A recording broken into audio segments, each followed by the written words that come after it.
Government schools గురించి ఒకసారి మీరు అక్కడి నుంచి వచ్చారు, అక్కడే చదువుకున్నా అన్నారు.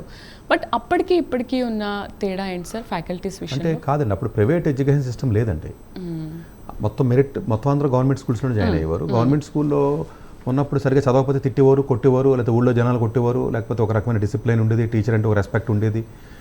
లేకపోతే పబ్లిక్ ఎగ్జామ్స్ ఉండి 5వ తరగతిలో 7వ తరగతిలో పబ్లిక్ ఎగ్జామ్స్ ఉన్నాయి, ఫెయిల్ అయితే ఆపేసేవారు.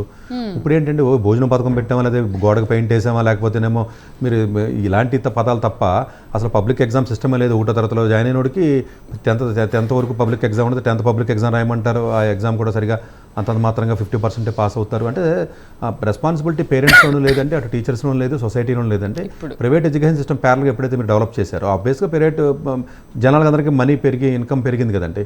ఇప్పుడు ఇన్కమ్ కూడా పెరిగిందండి. గవర్నమెంట్ స్కూల్కి సంబంధించి నేను ఎక్స్క్లూసివ్గా కూడా అంటే నేను ఎక్స్క్లూసివ్ అలా గవర్నమెంట్ స్కూల్ సిస్టమ్ ఎట్లా ఉందనేది ఆ వీడియో కూడా దాంట్లో ఉంటుంది. అంటే మన ప్రైమ్ లైన్లో కాదు కానీ డాక్టర్ సతీష్ IRSC అని ఒక ఛానల్ ఉంటుందండి అదే.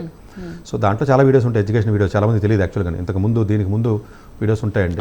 ప్రాబ్లీ దాంట్లో ఫర్దర్గా కూడా వీడియోలు చేసే అవకాశం ఉంది. కొన్ని చేస్తాను నేను, నాకు టైం కుదరక నేను చేయలేకపోయాను. డాక్టర్ సతీష్ IRSC అని ఉంటుందండి ఛానల్.